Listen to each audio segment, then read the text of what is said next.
Hey guys, welcome back to my channel. So today I am making salt dough ornaments with my toddler boy. He is almost 20 months old, so if you are interested in seeing how we make this cute little handprint, footprint, and other ornaments, then just keep watching. What I like about this recipe is that it just takes some common household ingredients. So pull out some flour, salt, and get your water warm, and you'll also need a pretty good size bowl and fork to mix it all up with.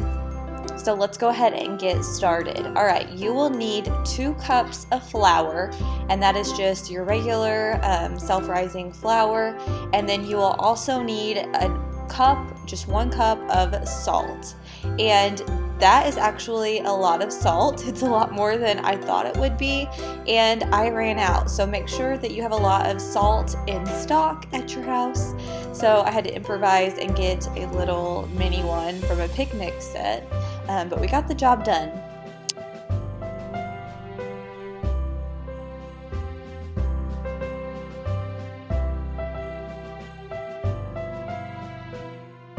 Then you're going to take 1 cup of warm water and pour that in and start mixing it all up together.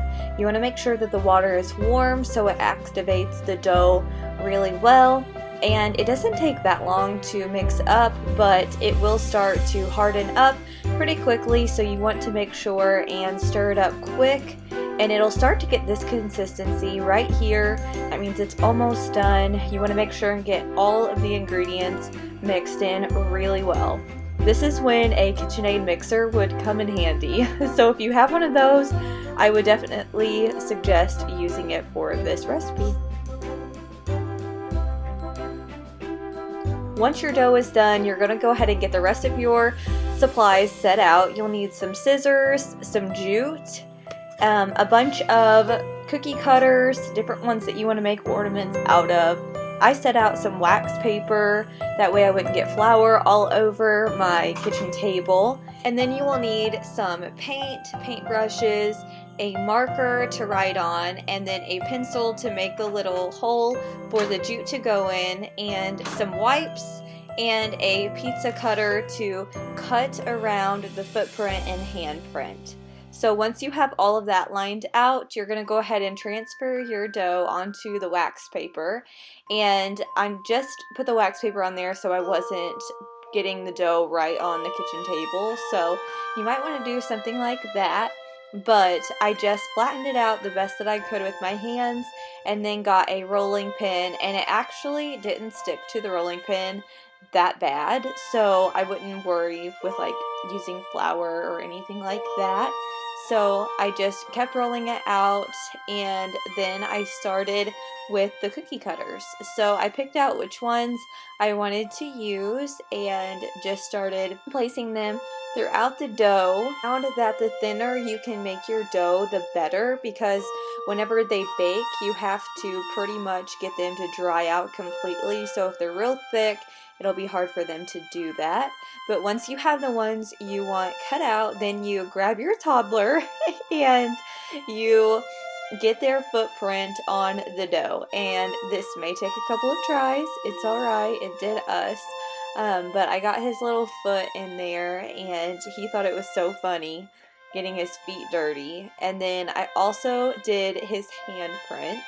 And this was a little bit harder than the foot, just to get his fingers in cooperation, but it turned out really cute. So I think this is a really good gift idea to give to grandparents, something that they can hang on their tree every year in memory of their little ones. So all you do is take that pizza cutter and cut around the ornament, and then you will just transfer it to a baking sheet, and you don't have to spray it or anything, but you'll just repeat this process with all of the ornaments, and then you will go ahead and roll the dough back out with whatever dough that you have left and repeat the process again.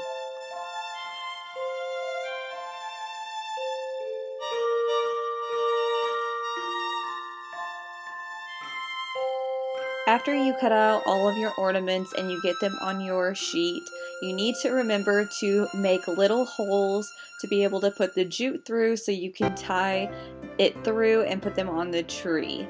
Then you're going to put the ornaments in the oven, and you're going to want to set your oven to 250 degrees, and you'll want to bake them for 1 to 2.5 hours depending on the thickness of the ornaments. So once they are done, they will look something like this. They will be really hard and completely dried out.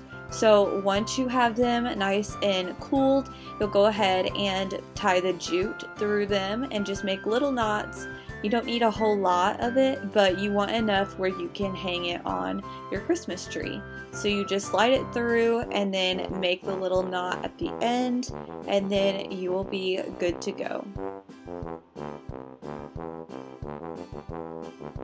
Next, you'll want to get a little cup of water for your paint brushes, and you'll get your paint all set out. I put mine on a little paper plate just so it would be less of a mess, and then you will just start painting your ornaments to your liking. So I did the handprints where I just outlined the handprint itself in red to make it stick out a little bit more, and I didn't go too girly because I have a boy, but you could always do sparkles for a girl.